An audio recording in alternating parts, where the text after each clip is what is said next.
그 전에 제가 그런 얘기 하나 드리고 싶어요. 어떤 사람이 나한테 이메일을 보내서 그 유튜브를 한번 보라고 링크를 보냈더라고. 근데 그 사람은 내가 기본적으로 한 번은 본 적이 있는 나름 셀럽이야. 근데 최근에 이 사람 유튜브 방송하는 거를 처음 봤거든요. 처음. 내용이 어떤 거냐면 조국 독가, 문재인 독가 다 까. 완전 다 까는데 자긴 진보야. 이재명만 지지하고 있어요. 이재명한테 도움 되겠습니까? 전혀 도움이 안 되죠. 내가 봤을 때 그냥 미친놈이더라고. 왜냐하면 그런 방식으로 선동해가지고 코인을 얻을지 모르겠는데 내가 예전 몇 년 전에 본 적이 있는 사람이에요. 나름 셀럽이라니까? 그 짓거리 하고 있더라고. 나름 셀럽이면 뭐 구독자도 많겠네. 그렇지. 나름 셀럽이지. 나중에 이름 알려주고. 새날만까지 안 이따 나갈 때 알려줄게요. 근데 그런 사람들이 실제로 있더라고. 내가 깜짝 놀라서 되게 유명한 사람 중에 하나야. 그게 이재명한테 도움 안 돼. 도움 안 방식으로 됩니다. 하는 예. 진짜 도움 안 돼. 자, 이번 주에는요 갤럽이 대선 여론조사가 없었고요. MBS만 나왔습니다. 그 전국 지표조사 네 개 여론조사 기관이 이 공동으로 한 여론조사. 일단 대통령 국정운영 평가가요. 대통령이 3% 올랐어요. 네. 43%야. 야, 엄청난 거예요. 지금 43%면요 역대 이런 적이 한 번도 없었어요. 제대로 G7을 갖다가 보도를 해주고 이번에 오스트리아와 스페인의 그 성과를 제대로만 언론이 보도했으면 지금 50%를 올라갈 수도 육박하는 있죠. 네. 그런 상황이 나올 거라는 거예요. 뭐 지금 스페인 연설하는데 같은 경우는요. 언급이 안 돼. 스페인 같은 경우는요. 일본을 완전히 팽하고 한국 줄 서겠습니다라고 만세 부른 거예요. 스페인 역사상 6,000명 동원해가지고 의장대에 사열하고 그렇게 국빈처럼 맞는 일이 없었어요. 우리 스페인이 얼마나 자존심 있는 저희 나라예요. 어릴 때는 땡전 뉴스, 뭐 땡이 뉴스 이러고 나갔었는데 이 대통령께서 국빈 방문하고 황금 열쇠를 받았다는데 KBS에서는 12번째, MBC에서 9번째, JTBC는 보도를 하지 않습니다. 예. 이런 게 무슨 정말 이게 언론 언론이냐? 얘들 맞아야 돼. 이게 언론이냐? 이것들 진짜. 그 지금 현 시점에서요. 문재인 대통령의 지지율이 43%잖아요. 예. 같은 시점에 그 다음 지지율을 누가 2등이냐면 김대중 대통령인데 33%. 그렇죠. 그 다음에 이명박 아니야? 25%가 하나 있고요. 뭐 네. 누구를 떠나서 그 다음에 16, 14 응. 그리고 박근혜 4%. 뭐 이런 정도예요. 박근혜는 이쯤에 잡혀가야지. 아 그러니까 이제 예. 마지막 지지율로 봤을 때 그러니까 문 대통령의 지지율이 지금 43% 나왔다는 건 10배가 높네. 엄청난 사건인 거고 예. 언론이 조금만 도와줬다면 50%도 찍을 수 있었다. 도와주는 걸 그냥 공정하게 팩트만 보도했어도 돼. 팩트만. 그리고 다시 이야기하고 싶은 건 뭐냐면은 문 대통령 지지율 높고 역대로 높고 방역 너무 잘했고 경제 너무 잘했고 외교도 너무 잘했잖아요. 예. 그러면 이 정권은 잘하는 정권이라니까? 지금 있잖아요. 스페인의 성과를 제대로 설명을 안 해주는데 스페인이 전 세계에서 자동차 생산으로 2등하는 나라예요. 근데 이 스페인이 앞으로 한국의 수소차와 전기차 생산 인프라와 그 기술을 받아들여서 생산을 하겠다고 선언을 했거든요. 그러면 앞으로 우리 전기차와 수소차에서 만들어내는 우리 부품들은 스페인에서 막 쫙쫙 스펀지 물 빨아들이듯이 수입해가지고 차를 만들겠다는 얘기야. 그렇게 하면서 그렇게 우리 그 제조업을 살려주면 대신 뭘 해주겠다고 약속했냐면 남미 쪽 건설을 갖다 아도쳐주겠다고 약속을 한 거예요. 남미 건설 어마어마한 물량들이 있어요.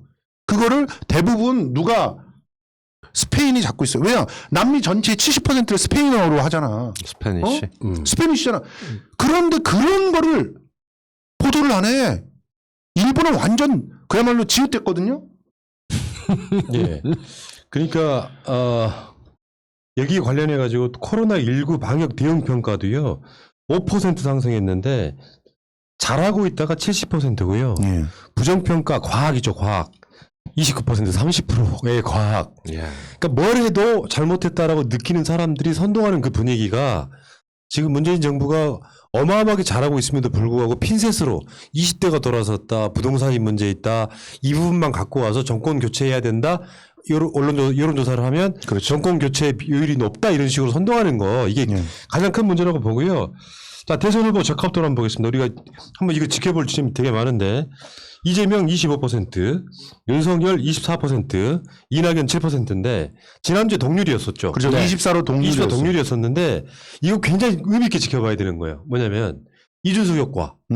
그리고 지금 윤석열이 이제 막 언론에 막 그 마사지를 받으면서 이제 막 지평선 하고 다녀도 그 분위기 속에서 윤석열이 치고 올라가야 되거든요. 못 올라가죠. 못 올라가고 다시 떨어졌단 말이에요. 이거 의미 있게 봐야 된다고 그렇죠. 보고 이낙연은 더 줄어들었네. 세대별 지역별 지지별 한번 보겠습니다. 이재명 여러분들 이거 보세요. 10대, 20대, 30대, 40대가 중요합니다. 그렇죠. 더군다나 지금 20대 같은 경우는 신 캐스팅 버터가 되고 있는 그렇죠. 세대이기 맞아요. 때문에 이재명이 15, 윤석열 13, 이재명 20, 그러니까 30대는 이재명 26, 윤석열 16, 40대는 이재명 36, 윤석열 14, 50대는 이재명 39, 윤석열 30, 60대는 이재명 18, 윤석열 34. 60대 왜 그래? 나 50대야. 70세 이상은 이재명 11, 윤석열 42란 말이에요. 그 소리 나올 것 같아서 얼른 요거는 준비하고 그러니까 있었어요. 50대까지는 지금 이재명이 꽉 잡고 있는 상태인데 그렇죠. 요게 말하자면 분위기 휩쓸려 가고 있잖아. 네. 20대 뭐 문재인 정부를 막 탓하라 이 분위기 속에도 이재명이 여기서 이겨내고 있다는 건 대단한 거예요, 이거. 그렇죠. 경쟁력을 갖췄다는 게 보여진 것이고 윤석열 쪽에서는 지난주 그리고 이 조사가 나올 때까지 신경 쓰셔야 될 게 그야말로 언론이 이준석과 국민의힘 그리고 윤석열을 굉장히 빨아주고 있었습니다. 올라가도 이상하지 않을 분위기였어요. 어쩌면 저희끼리 농담만 진다면 한 3% 올라갈 수도 있겠다. 이재명이 밀릴 수도 있겠다라고 생각했는데 웬걸 그대로 겨우 유지했어요. 결국 국민의힘 당에 들어갈지 안 들어갈지 애들이 8월까지로 되고 있는데 윤석열이 무슨 짓을 하던 5월에서 8월까지 밀려갔어요. 떨어질 수밖에 없는 그런 구성을 갖고 있는 거예요. 이제 입이 생기면 전에는 가만히 있으면서 신비주의 유지가 되는데 입 여는 순간 무너지는 사람들이 있잖아요. 윤석열이 그럴 거거든. 그런데 문제가 나왔었을 때 정말 날카롭게 표를 딱 한번 찌르고 들어가는 게 있는 게 이재명이기 때문에 이 격차가 이제 벌어지네 지켜보는 재미 있을 예. 겁니다. 그리고 이제 지평선 같은 그런 무식함이 계속 발현되면 이미지가 이 선거를 어떻게 이기는 거냐면 내가 저 사람을 찍기 부끄럽다라는 생각이 들면 어느 순간 들기 시작한 말을 못하고 확장성 떨어지면서 가는 거거든요. 차이 보수 뭐 이런 사람들이 생기는 거죠. 그리고 지금 더불어민주당 지지층에서는 이재명 지사가 51, 이낙연 18. 여기도 거의 뭐 대세가 결정되는 느낌입니다. 그리고 국민의힘 지지층에서는 윤석열 59. 야, 문재인 정부의 검찰총장이 참 저쪽에 잘 쓰이고 있다 이런 생각이 들고요. 홍준표가 4%로 아, 주표형 올라가야 되는데 지금 문신 법안도 지지하고 이게 이슈가 좀 잘 안 되네요. 그러니까 여기서 윤석열이 59인데 홍준표가 41이란 뜻은 윤석열 대안이 전혀 없다는 뜻입니다. 맞습니다. 낙마의 가능성이 굉장히 그래서 높아. 일부에서는 최재형을 넣어갖고 여의도연구소에서 모델을 돌려봤다 뭐 이런 얘기가 나오는데 사실 여부는 알 수 없습니다. 지금 있잖아요. 진짜 윤석열로 이렇게 오른되고 있는 현상은 보수가 제일 걱정하는 현상이에요. 맞아요. 엄청난 걱정을 해야 돼. 왜냐하면 이렇게 되잖아요. 쟤네들이 이번 대선을 지고 다음 대선제도 안 나오게 돼 있는 구조예요. 있잖아요. 예전에 이명박이 BBK 리스크가 있을 때 그때 박근혜는요. 꾸준히 이명박으로 올인되고 있는 거를 박근혜가 절반 이상의 지지율을 갖다 이렇게 받아 안아주면서 언제든지 그 제2주자가 나올 수 있는 준비가 돼 있었어요. 백업 팀이 있었던 거죠. 그러니까 이명박도 오히려 들 빠졌다고. 근데 윤석열 같은 경우는 밑에 백업이 없어요. 그렇게 되면은 순식간에 빠집니다. 실망하는 순간 그냥 바로 돌아서게 돼요. 그러니까 우리들 입장에서 지금은요. 이낙연, 정세균, 추미애 등을 좀 아낄 필요가 있어요. 그럼요. 마음에 안 들어도 굳이 막 깔 필요가 없단 말이에요. 이게 일종의 백업인데 그리고 제가 항상 드리는 말씀이 대선에 뭐 한 12명 정도 나온다 그러잖아요. 그런 분들이 나중에 다음 차기 대선에서 예. 뜨려면 이재명 현재 1등과의 관계 설정이라든지 그 지지층을 어떻게 마음 움직이든지 전략적으로 접근해야 된다고 보거든요. 그러니까 여기서 경선 연기 이런 거 얘기하면 바보인 거예요. 네. 바보. 오늘 박용진과 추미애가 경선 연계 안 된다는 쪽에 힘을 실었습니다. 그쪽이 박용진이 오히려 거기 뛰었다고 하는 거는 두드러지게 주목받는 법을 아는 거죠. 근데 그렇게 하는 게 차기의 가능성을 살려놓는 거예요. 여기서 경선 연기하자고 뭐 지금 양기대 의원이 그 이낙연 개 쪽에서 뭐 등장을 한다고 내일 그러는데 그러는 순간 자기 주군의 발등을 찍는 거예요. 양기대는 원래 반 이재명이었거든요, 원래. 그러니까 그러니까 거기가 있죠. 예. 그리고 대선 후보 호감도로 한번 볼게요. 호감도. 이번 주에 나온 호감도. 여기 도표를 보시면요. 이 청록색으로 되어 있는 게 호감도. 호감도고요. 그 하얀색으로 되어 있는 게 비호감도. 이것만 보시면 될 것 예. 같은데 윤석열은 지금 현재 6월 3주 차에 호감 43, 비호감 비호감도가 47. 47. 이낙연 호감 33, 비호감 59. 예. 요거는 진짜 3연돈의 결정타를 맞아요. 맞죠. 예. 이재명은 지금 호감 50, 비호감 43 이 정도거든요. 예. 근데 호감도가 저런 식으로 이렇게 50%에 육박하기 시작하면요. 제가 봤을 때 뭐 확장성 이런 걸 떠나가지고 한계가 그냥 보이는. 그 사실은 윤석열이 지금 뭐 ARS 조사에서 1등으로 치고 나가고 그래도 이 대안으로의 다른 후보가 없는 상태에서 이제는 윤석열한테 올인할 수밖에 없는 그럴수록 리스크가 커지거든요. 그리고 비호감도라고 하는 게 굉장히 중요하지 않습니까? 실제로 그 대선 주자들 전체 다 통틀어 가지고 호감도가 더 높은 주자는 이재명 지사밖에 없어요. 비호감도가 다 높아요. 근데 그 비호감도가 호감으로 그 전환되는 그러한 어떤 절대적인 계기는 순식간에 이렇게 오지 않습니다. 굉장히 오랫동안 그게 쌓여져야 그게 전환이 되는 거거든요. 사실 호감 비호감도 굉장히 대단할 수 있어요. 양승조 지사 같은 경우 인지도가 별로 없죠.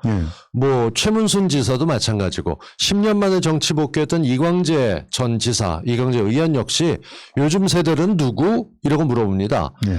추미애 장관 정도가 그나마 알고 있는 알려진 쪽이고 정세균 총리 정도가 돼 있고 그다음에 워낙 안티가 많다 보니까 비호감도가 높긴 한데 인지도 면에서는 그래도 되는 게 박용진 정도입니다.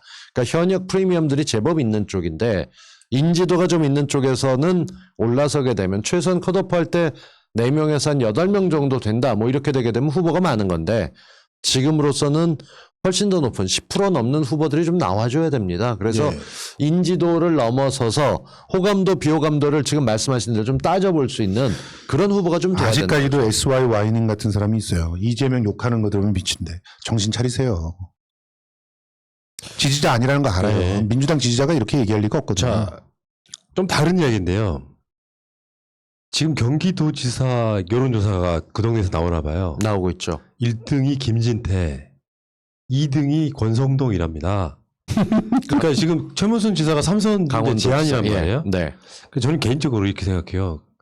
이광재 의원이 대선에서 조금 더 이렇게 이름 알리고 전에 임기 2년밖에 못했거든요. 다시 강원도지사 출마해야 된다고 생각해요. 안 그러면 강원도 뺏겨요. 확실하게 왜냐면, 뺏기죠. 그러면. 최문순 지사가 그 지역의 국회의원 지방선거 다 줘도 경기도 그러니까 강원도지사를 해왔었던 거잖아요. 저는 이광재 의원이 강원도지사로 다시 가야 된다고 생각하고요. 자, 이 MBS 여론조사는 응답률 27.3. 뭐 우리나라에서 가장 응답률이 높은 그런 여론조사고요. 표본 오차 95% 신뢰 수준에서 플러스 마이너스 3.1포인트였다는 점을 말씀드리겠습니다. 평균 한 1000명 답하게 하려면 10,000명 넘게 걸어야 되는 경우가 많아요. 어떨 때는 15,000명에도 1000명 표본이 안 나올 때 있는데 이쪽은 3,600명 정도 걸고 나면 1000이 표본이 나오는 거예요. 정말 응답률이 높은 조사니까 알겠습니다. 신뢰도만큼 높다 보시면 근데 이 응답률에 대해서 오해하시는 분이 있는데 1000명 조사를 해서 응답률이 뭐 3%다 이러면은 뭐 30명 갖고 조사했다는 게 아니에요. 그러니까 1000명이 넘어설 때까지 계속 전화를 돌렸는데 거기서 응답하는 사람이 한 10,000명 전화하면은 300명 된다. 이런 거예요. 그러니까 ARS니까 그걸 하고 있지 사람이라면 그거 누가 돌리고 미치는 거지. 미쳐버리는 돌아버리는 거죠. 거지. 참 여기까지 합시다. 예. 자,